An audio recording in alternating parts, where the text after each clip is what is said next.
Welcome back to the program. You're watching Safiya Breakfast Show. As advertised, we're going to take a look at security. Now, since the emergence of insurgency in northeastern part of Nigeria, the armed forces or the Nigerian military has been in the front line confronting the enemies of the state. This assault often takes place in the night, under the sun, and even during the rain. Well, it happens whenever it does happen. However, that is not to say there are no challenges. In fact, there are several challenges in the fight against the deadly Boko Haram insurgency. The issue of troops' motivation is one key element that is set to boost the morale of the enormous task ahead for the military men. Now, how significant is this, and what impact will it have if it is lacking, especially at this stage in the fight against the insurgency? Join us on the program as always is Dr. Lionel Rawlins. He's the Assistant Vice President, Security and Safety Matters at the American University of Nigeria. And somewhere I feel like he spied on us to know that we're wearing blue, and he decided to compliment Yetunde's shade of blue. It is not news that you are a big fan of Yetunde, but it is news that he's the Oga at the you seem top. to be in the loop. How did you get the memo that today is going to be a camera woman called me and told me exactly what you all were wearing. Right. I think her name is Pamela. Right. She called me and told me what you were wearing. So I bring an extra change of clothes in case. Right. And because I'm a fan of hers, but I'm also a fan of Chelsea. Yeah. Oh, okay. And Chelsea. Because he did say that before we came on air, but he said only when Chelsea is winning. But they always win. They're always winning. Oh, that's a sweet escape for you. No. Maybe it's a more safer, thing to say, but not. Unlike Chris, who just jumps on a bandwagon, whichever team is winning, he's for that team. But it's good to see you, Doc. You're looking fantastic. Good morning. So do you. I like your shoes. I love your shoes. Yeah, be careful, Sheila boys don't see you with them. Yeah. I'm always careful about that. But it's good to see you. I mean, we have a very interesting talking point to discuss. And it is one that every human being needs. Motivation of any kind is very, very good. Financial, psychological, spiritual, and all of the things. As someone who has served and who understands what it takes to face the enemy, whether in an asymmetrical format or a symmetrical format, how important is motivation to someone in the front lines of a battle? Well, motivation is what's going to take you to the fight, and keep you in the fight without running. You have to be motivated. But listen, the motivation is different between civilians and military. Civilian motivation is more of contractual rewards and compensation. So it's more specific. Yeah, you pay me, you hire me, you pay me for this job, and I will do it to the best of my ability as long as you pay me, and so forth and so forth. If I don't like it, I resign. In the military, it's totally different. Men and women who join the military join because they are patriotic. They're patriots. They want to serve the country. They like the uniform. They like that kind of life. Notwithstanding, there are some people who join just for the money, who didn't really care about anything. But but the majority really do care about the country and want to serve. The problem is, or the difference is between them, once you sign up, you sign up. You cannot go and say, oh, this is too hard, I'm going to quit, or I don't want to go to... that way. Exactly. So the different kind of mindset is required for the military and to be successful in the military. And that leads up to the question that you ask: what causes a man to go into combat without having to run and be? You obviously are scared. Anyone who says they're not afraid, that something is wrong with them. Bombs dropping around you, there are bullets going flying around you. You hear people screaming.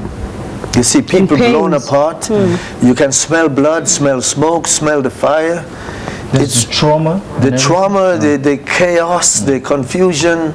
You can't hear because the bombs drop so close. You see people's mouthing to you, and they're giving you signals, but you don't know what they're saying. It's totally confusing, and this is what caused people to run. And this is what causes people to get killed, and this is what causes people to lose motivation.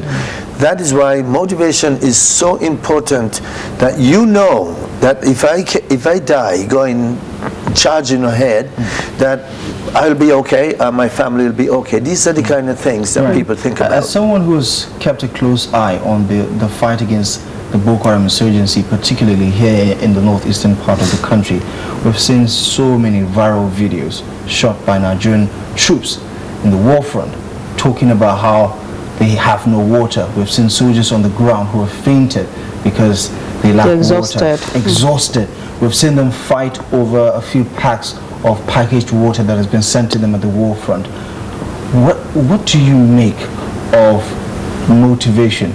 Either lack of it or what was provided to these troops who battled in the war. It is sad when you see that, but it's, you know, there was a man who studied motivation. His name was Abraham Maslow, and I'm sure if you studied public administration or management, you must have crossed that.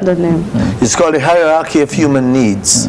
And there are 5 of them that he said, and we don't have time to explain them, but essentially it's physiological, safety and security, a sense of belonging, self-esteem, and self-actualization. Once those needs are met, then we are motivated. If any of those needs are not met, you lose motivation. For, you know, physiological is food, water, shelter. If you don't have those, how can you be motivated? Safety and security. If you're not safe and secure, how can you be motivated? Like, for example, right now, people are afraid to go out at night or leave early in the mornings because you might get robbed or killed. So, if you're not giving the soldiers what it is exactly they need, how can they go out and really truly go and take the fight to the enemy? You can't get the basic things like water, but people expect you to go out and fight Boko Haram, and Boko Haram has water themselves, but you don't. It is quite demoralizing, and this is what is one of the problems we are facing right now on the front line. The soldiers are really trying. They're doing their best, but they need these basic, they need an enabling environment in which they can fight. Has this, I mean, it is not a world war, right, where, you know, there's this total collapse of social order of some sort. Have we ever experienced something like this, and is it even unthinkable to think that you cannot get food supply, for instance, to your troops in the war front? Well, it usually happens that when you're in war, there are 2 things you knock out first. In any combat situation, you knock out the communications. So if I need help, I cannot call you. The second thing you knock out is their supply, their logistics. So you can't get food and water and medicine through to help you. Maybe Boko Haram is doing that intentionally, cutting off the supply route. But I find it strange that they have helicopters, man, that can fly the thing in. You don't, it's not like you're going through the woods and fly in the supplies and have it there for them. I believe it is just poor logistical support. People are not thinking, or people are stealing the food and the water before it gets there. So by the time it gets there, it's in limited supply, and this has been one of the demotivating factors of our forces as they fight. When they read about and hear about the money that is supposed to be given to them being stolen. When they hear about the money that's supposed to buy sophisticated weaponry is stolen, how can they be motivated? It demotivates them. And when you get to that point, it's hard to take the fight to the enemy. Maybe that is why they're on the defensive all the time. So aside the necessary or the immediate, you know, motivation that they need, for instance the food and of course other essentials that you just mentioned, what other motivation should we be looking at in order to help, you know, them take the fight to, of course, the enclaves of the enemy? For instance, weaponry and you know, other things that they should need, you know, in the fight against these insurgents. Pay them a decent salary. All your uniform security forces need to be given a decent salary. they're not expecting to be rich. They join the military because they want to serve. They know that the military is hard work. They know you don't get rich. No military organization anywhere in the world is rich. Your level, isn't it? Right. Well, even in the United States, a general, a 4-star general in the United States can only afford one house. When he retires, he has one house, and that house he's probably living in, and it's like a 3-bedroom house. Whereas here, a 4-star general has about 4 mansions. Right. I don't know how you do it, how it's done. But however it is, God bless them. But a 4-star general or an admiral in the United States Navy can, when he retires, he has one house, not 2, 1. And the house is a normal, modest house where he and his family live for the past 30 years. So you see here, when a man who is a corporal see his higher-ups have 4 mansions, and he has an AK-47 fighting a guy with heavier superpower weapons, it is demoralizing and demotivating, especially when he reads in the news that the money has been stolen by the higher-ups. These are look, just pay them a decent salary so that they do not have to beg on the street, so they can take care of the family. Another important motivating factor is if a man is going to war and he has a wife and children, or a woman has a husband and children, and they're going to fight, if they don't believe that their family is going to be taken care of if they die, why would they want to go and die? These are the people who run away. They want to make sure that their children will live, the wife will be okay, unless she remarries. In the United States and Great Britain and all these other armed forces, a man dies in battle, his family is taken care of for the rest of their life. They don't, unless the lady remarries. She's the responsibility of the state. It's the responsibility of the government, the United States government. And most of them don't remarry because they get a decent salary. The benefits are enormous, and the children will get a free university education. Even the wife. So these things, a man goes to war, he knows if I die, my family is okay. Right. But it happens that the reverse is the case here. It's not always the situation. The pension is there, but it's not significant enough to make any difference in their lives going forward. I mean, you look at the risk and you look at the reward. It's quite disproportionate, isn't it? Where you look at what you're risking and what you get at the end of the day, or what you don't even get at the end of the day, what you're usually promised but don't get at the end of the day. You see reason why the soldiers should not even fight. But regardless, they're still putting their lives on the line.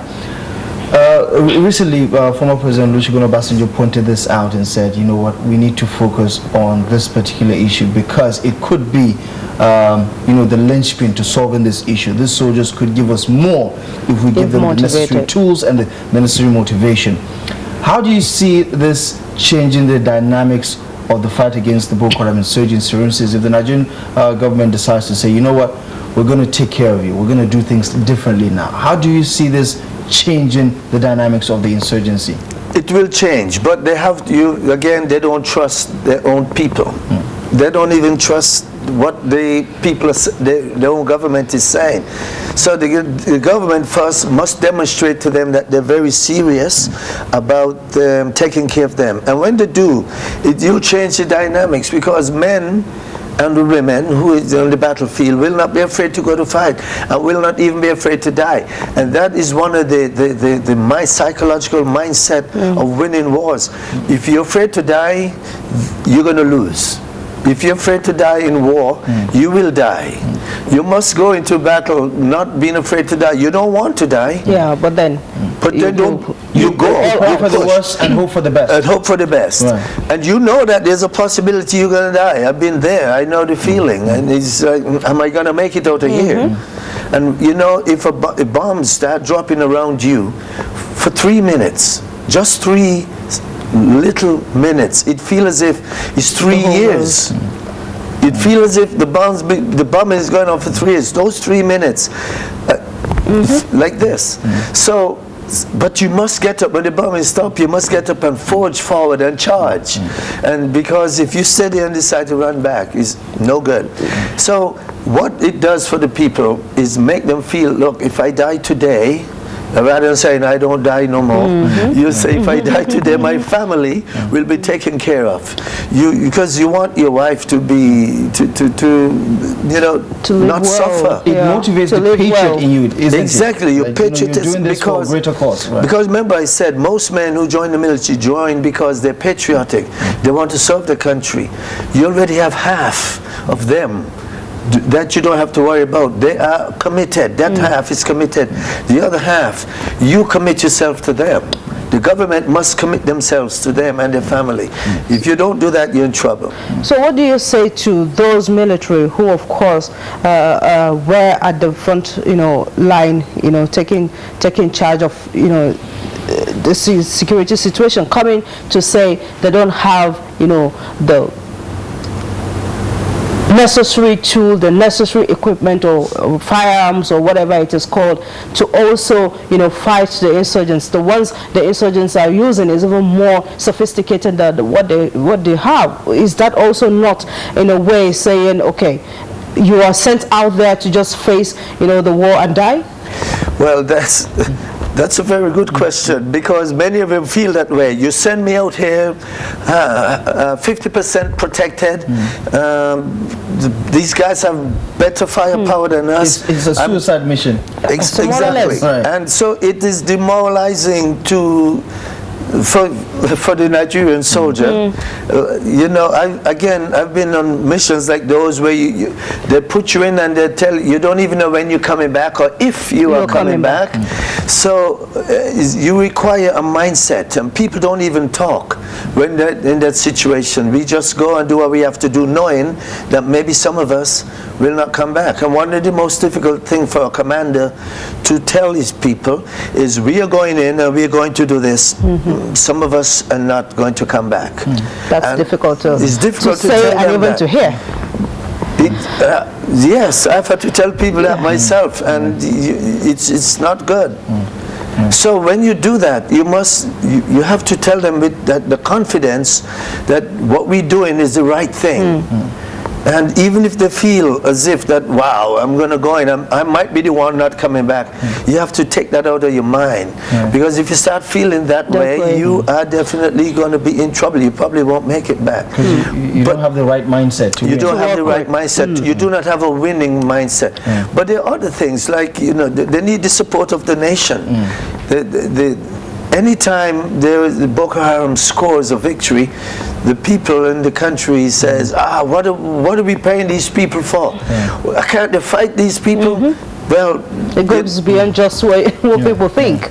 Exactly. These guys up there really fighting and really trying with the little that they have. I mean, I've seen how societies honor their war veterans. In Nigeria today, I feel like that is a non-existent culture where, the respect that goes to a uniformed man is usually one born out of fear and not out of service or professionalism. Just gratitude. Right, exactly. How does society key into this as a part of the motivation that we're trying to cultivate? Well, society needs to have faith in the military, but the military has this part to play.